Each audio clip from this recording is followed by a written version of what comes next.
C'est par exemple à partir de son PC ou de sa tablette, un lieu entièrement numérisé, comme par exemple, Mmh. pourquoi pas une usine, un bateau.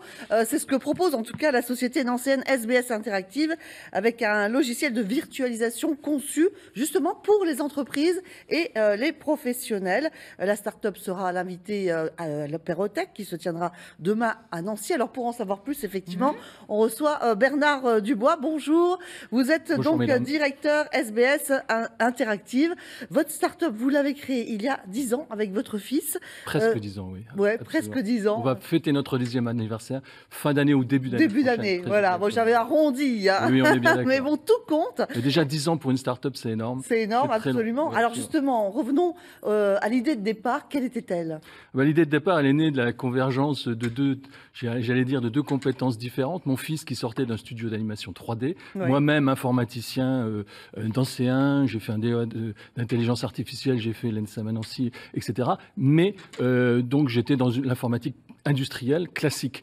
Et le fait de travailler avec les deux ensemble, on a eu l'idée un peu avant Google Street View, parce que là, ça n'existait pas encore il y a 10 ans, enfin pas du moins en France, c'était de modéliser au travers de créer un serious game, mais ce serious game au travers d'une visite sur la réalité telle qu'elle est, ce qu'on appelle la virtualisation de la réalité, c'est-à-dire qu'en fait, on crée une visite virtuelle et puis on va naviguer pour récupérer de l'information. Alors, l'idée n'était pas de faire ça pour le grand public, Oui. mais de le faire pour les industriels. Mon domaine de compétence, c'est plus l'industrie, c'était donc d'appliquer les techniques de jeu, serious game, à l'industrie pour fournir une dimension qui manque beaucoup et cruellement à l'industrie, on le verra tout à l'heure, parce que l'industrie n'utilise très peu l'image pour ses formations, pour sa fabrication. Elle utilise l'image virtuelle de la conception, de la CAO, mais elle utilise peu l'image du réel. D'accord. Aussi surprenant que cela puisse paraître. Absolument. Alors, on part du monde de l'industrie, un facteur primordial, effectivement, Oui. la sécurité de l'information. On en a encore Voilà. parlé récemment. Donc là, c'est bien le problème numéro un.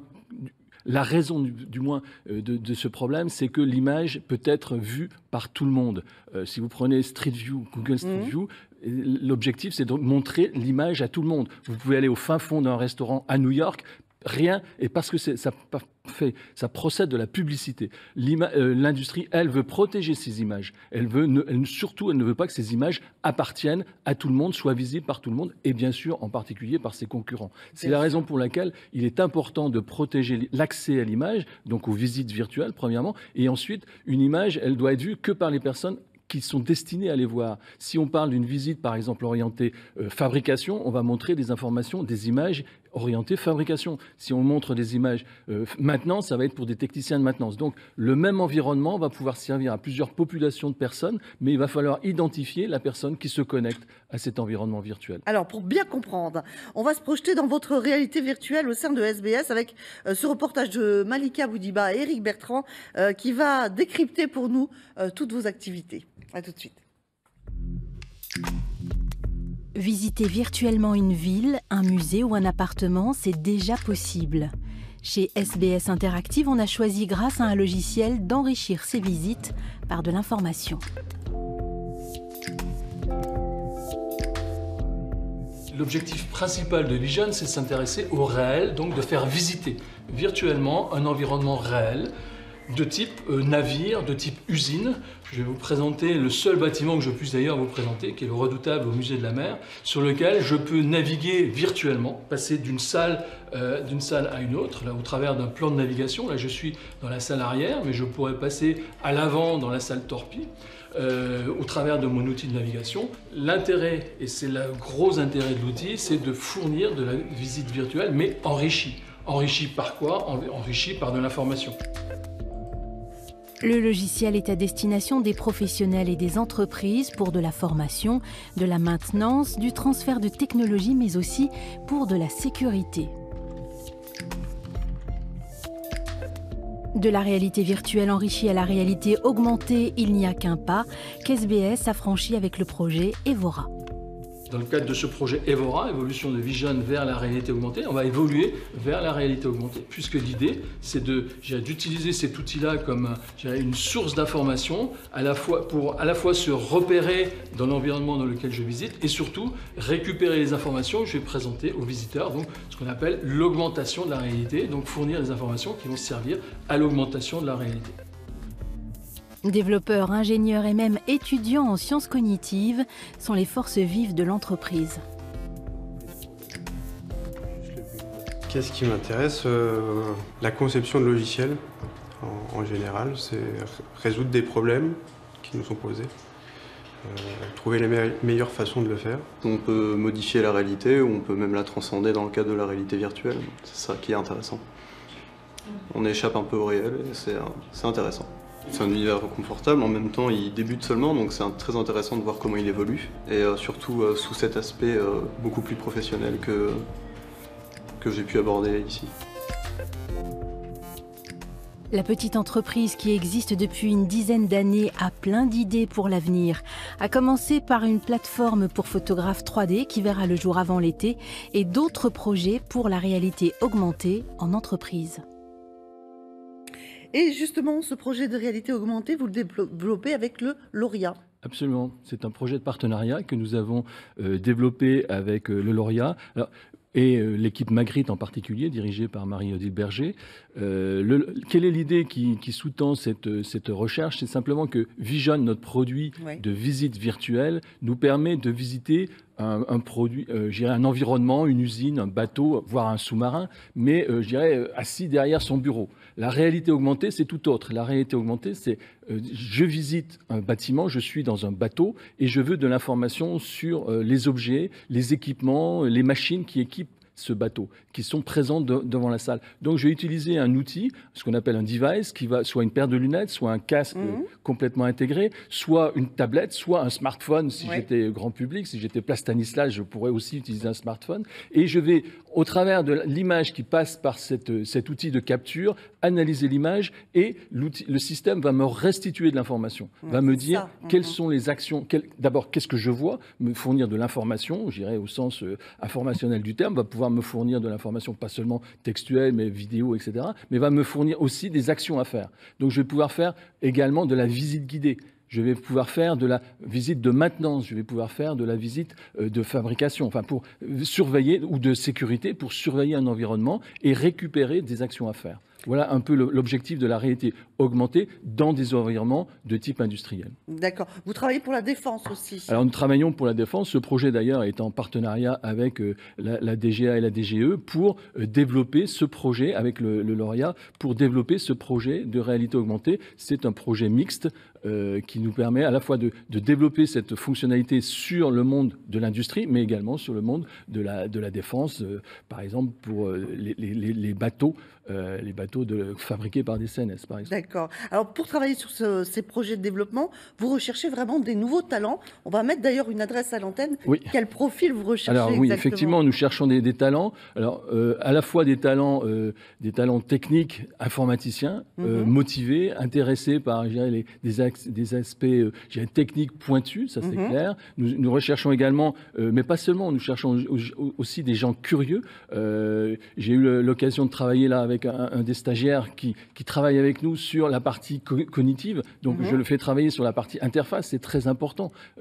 Bien maîtriser l'interface de navigation et de présentation de l'information, c'est une problématique forte. Je travaille également avec, et on recherche également, bien sûr, des chefs de projet pour pouvoir développer les deux axes, c'est-à-dire Vision, sur lequel on va travailler beaucoup sur la partie plateforme maintenant. On a parlé de la plateforme sur la partie photographe ou sur la partie industrie, mais également sur la partie réalité augmentée sur laquelle on va pouvoir là aussi énormément toucher à énormément de sujets techniques. D'accord.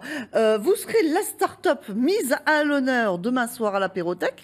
Ça va se passer à l'autre canal, à Nancy. C'est donc bien sûr en partenariat avec France 3 et avec l'Est républicain. Quelle importance pour une start-up comme vous de participer à ce type d'événement?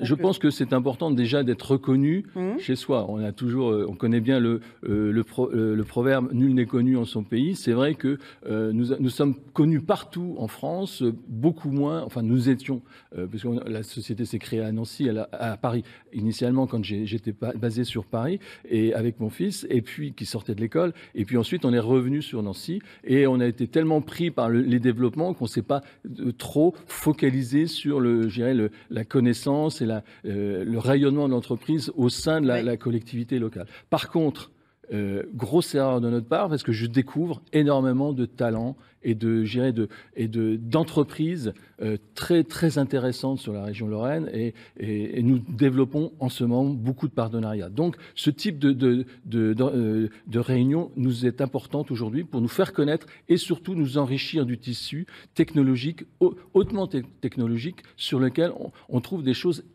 absolument étonnantes en Lorraine. Voilà, et nous travaillons des actions de partenariat très fortes. On parlait du lauréat tout à l'heure. Ouais. Le lauréat fait de la réalité augmentée depuis des années. Depuis 15 ans. Donc, très bien. Et donc, pour en savoir plus, à la limite, on peut vous rejoindre demain. Bien sûr, parce qu'il y aurait encore beaucoup à dire. Merci beaucoup. On va continuer à parler, sans transition, du numérique avec Laurent Dupont. Vous êtes cofondateur de Lorraine Fab Living Lab.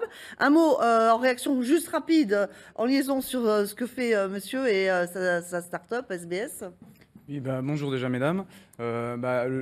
Que dire, en fait, le Lorraine Fab Living Lab, si vous voulez, déjà dans sa mission, c'est, pour faire très simple, c'est 3 missions principales: faire émerger des idées avec des outils et des techniques, matérialiser les idées, et pour ça on va utiliser différentes machines comme de l'impression 3D ou de la découpe laser, mais on va également utiliser des dispositifs de réalité virtuelle. Parfois on va aussi aller vers la réalité augmentée, donc il y a déjà un lien sur ces aspects-là.